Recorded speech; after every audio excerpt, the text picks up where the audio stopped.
Hello everyone, welcome back to EduViz. So you all might be pharmacists who are preparing for your pharmacist licensing exams in UAE Emirates. So your exams will be MOH, Haad and Prometric. So today I am going to discuss some clinical basis that might be probably coming for your entrance examinations. So today our topic will be related to pharmacology. So again, when it comes to your examinations, a few years back, most of your questions, that is most of the questions that used to come in Haad and MOH was similar. Most of them were repeated, but right now the pattern of the examinations has changed a lot. So in this session, we will be seeing the new questions, the new cases, and we will see some strategies to solve these cases. So in the first class, we have discussed few cases that was based on pharmacology. So this will be part 2. So for all students who want to practice similar type of cases, you can subscribe to this EduViz channel and see what are all the cases. Okay, so we will start with the session. So dear students, we will be starting with the cases. So as I mentioned before, today we are going to discuss some cases that is based on pharmacology. So again, when it comes to pharmacology, the questions won't be direct. Okay, it will be in a form of case. So you have to read the question, understand the question and apply.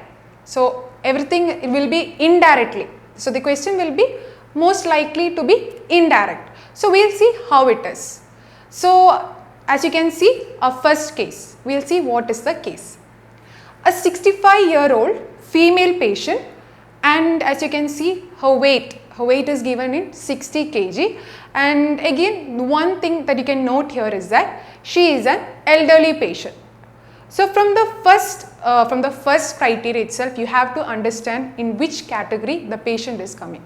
So if it is like 10 years old, it will be coming in pediatric session, right? So here you can see it is a 65-year-old female patient, and again she'll be coming under elderly, right, or geriatric patient.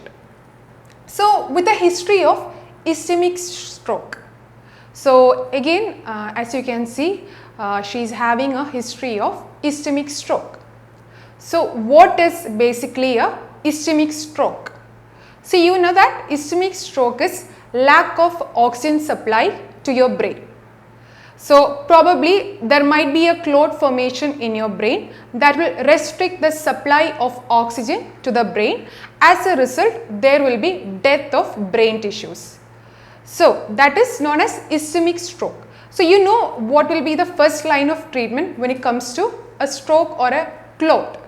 You will give anticoagulants, right? So as you can see, she was prescribed clopidogrel and for stroke prevention. So as you can see, the physician, since she was having a history of ischemic stroke, the physician has prescribed her with clopidogrel. Now she was hospitalized again after 6 months due to recurrent ischemic stroke. So as you can see, she was already having a history of ischemic stroke, right? So again, for the prevention of reappearance of stroke, the physician has prescribed her with a clopidogrel. But as you can see, what happened?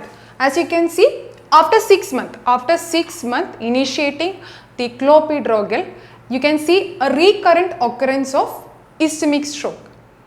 So I hope you understood the case, right? There is a recurrence of ischemic stroke. So which of the following is likely the reason she did not respond to clopidogrel therapy? So what might be the reason that she did not respond to the clopidogrel therapy?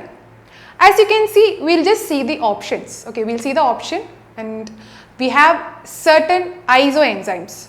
So as you can see, we have certain enzymes that is present in our body that help us or that help in metabolism of certain drugs, right? And especially let me give you an example. We have CYP450 enzyme that help in metabolism of lot of drugs. So as you can see, clopidogrel. What is the peculiarity of clopidogrel? So clopidogrel, it is a prodrug. It's a prodrug, right? So once it reaches our body, it will be converted to the active form. So only if it is converted to active form, it will start acting, or the onset of the drug onset of action will be starting after the drug is converted to the active form, right? So as you can see, CYP450, these are the isoenzymes of CYP450 enzyme. The first one, A, is CYP2D6 metabolizer, and the next one, B option, we have fast CYP1A metabolizer. So we'll just see what are the isoenzymes. Okay, so again see, we have CYP2E1 metabolizer, and D we have CYP3A4 metabolizer, and final option, that is the correct option, we have the answer as CYP2619 metabolizer. So the main thing is that these are the isoenzymes of CYP450 enzyme. So what is CYP40 enzyme? So CYP450 enzyme, these are responsible for metabolism of certain drugs. So as you can see, the reason is that she is a poor CYP2C9 metabolizer. That is, CYP2C19 metabolizer is the isoenzymes that help converting clopidogrel into its active form inside our body. So just think, just think it when it comes to practically, what is the reason? So when it comes to the correct option, that is CYP29C9, we can see she is having lack of CYP2C9 isoenzyme, or in other words, we can say she is a poor metabolizer of CYP269 isoenzyme. So due to the reasons, due to the absence of less CYP2C19 isoenzyme, the drug that is present inside our body, the clopidogrel, it is not converted to the active form. Hence, what happens? There will be reoccurrence of ischemic stroke. So we will just see the reasons once again. So clopidogrel, it is a prodrug, right? Prodrug means once the drug reaches our body, it will be converted to active form, from inactive form to active form. So it is activated by CYP2C19 isoenzyme, which is a cytochrome P450 enzyme. Okay, it is an isoenzyme of CYP450.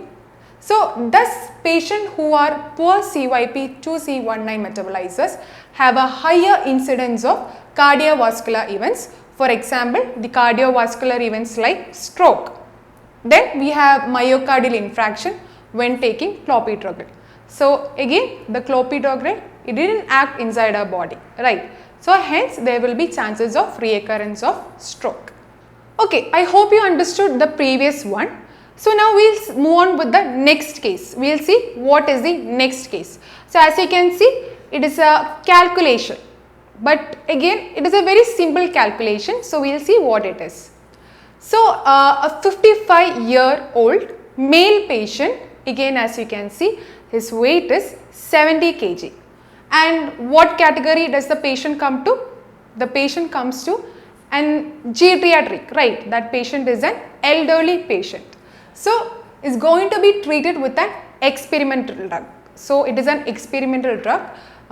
So we'll just present it as drug X for an irregular heart rhythm. So the patient is having a irregular heart rhythm, or in other terms we can tell it as cardiac arrhythmia, right? You know what is cardiac arrhythmia? Cardiac arrhythmia is an irregular heart rhythm which might possibly lead to several abnormalities in the heart. Okay, so again as you can see, if the apparent volume of distribution, again it is not volume of distribution, it is apparent volume of distribution, since the unit is in liters per kg.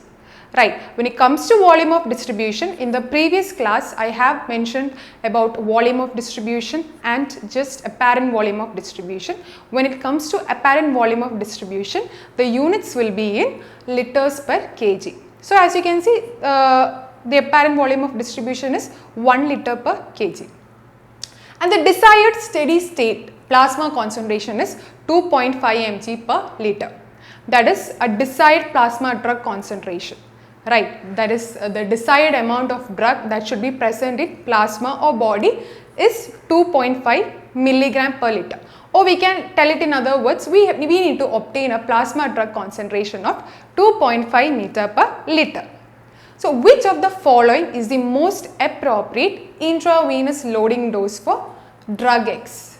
So, in order to obtain a plasma drug concentration of 2.5 milligram per liter, they are asking at what loading dose we should provide the drug with. So, as you can see the options, we have several options again. We have 4 options, and again we will just see what are the options. We have 175 mg, that is option A, and when it comes to option B we have 70 mg, and again when we come to C we have 28 mg, and the final option is 10 mg. So, as you can see the answer is 175 mg. Okay, so now we will see how we got the answer as 175 mg. So, the correct answer is option A, right, 175 mg. So, as you can see, for IV infusion or loading dose, volume of distribution, in order to find the loading dose, there is a formula. Our formula is volume of distribution into desired steady state plasma drug concentration. So, how we got this equation? So, you might be thinking how we got this equation. So, we all know that to find apparent volume of distribution or to find volume of distribution, we know that the equation is the drug concentration divided by the desired plasma drug concentration, right? Vd is equal to the dose of the drug divided by the desired plasma drug concentration. So, if you do a cross multiplication, you will get it as the IV infusion or the loading dose is equal to Vd into desired steady plasma concentration. Hope you are getting the concept. So, again you all know, right, what is Vd or volume of distribution. It is simply the loading dose or the dose of the drug divided by desired plasma drug concentration or the desired steady state plasma concentration of the drug. Okay, so as you can see the formula is volume of distribution into desired steady state plasma drug concentration. But as you can see, if you see the case, they have provided with apparent volume of distribution, right? They have provided with apparent volume of distribution. So, we have one, but and the second one is we need the plasma drug concentration, right? So, you can see they have also provided you with plasma drug concentration, that is 2.5 mg per liter. So, we already have two values, but since we have the apparent volume of distribution to be 1 liter per kg, we have to change it to volume of distribution, that is we have to basically divide it, we have to basically multiply it into the patient's body weight, right. See, we have the apparent volume of distribution, that is 1 liter per kg. You have to change it to according to the patient's body weight, that you have to change it to volume of distribution. So, simply what you can do is that you can multiply this value into the patient's body weight, that will be 1 into 70, that is again 70 liters. So, you will get the volume of distribution. So, again the calculation is so simple. So, finally by putting these values into this equation, you will get it as 70 liter into 2.5 mg per liter, that is the loading dose of the drug will be 175 mg. So, again it is nothing but you know the formula of volume of distribution. It is the concentration of the drug that is provided divided by the plasma drug concentration. From that you will get the loading dose, right. Simply by cross multiplying you will get the loading dose, that is volume of distribution into desired steady state plasma drug concentration. And again, since the value is given in volume, apparent volume of distribution, we have to change it to volume of distribution, that is multiplying it by patient's body weight, and finally we will get it as 70 liter into 2.5 mg per liter, that will be 175 mg. So, I hope this session is comparatively easy for you. So, again we will be coming with another session and we will be practicing somewhat another type of questions that will be probably coming for examination. So you can just go through this session, and if you have any inquiries, you can contact Eduvis Academy. So for all the students who want to join for Eduvis online classes, you can join on this application and all the details are given below. So we will be providing classes that will be both in English as well as in Malayalam, and that will be a 50-hour session. So kindly you can contact a number that is given below.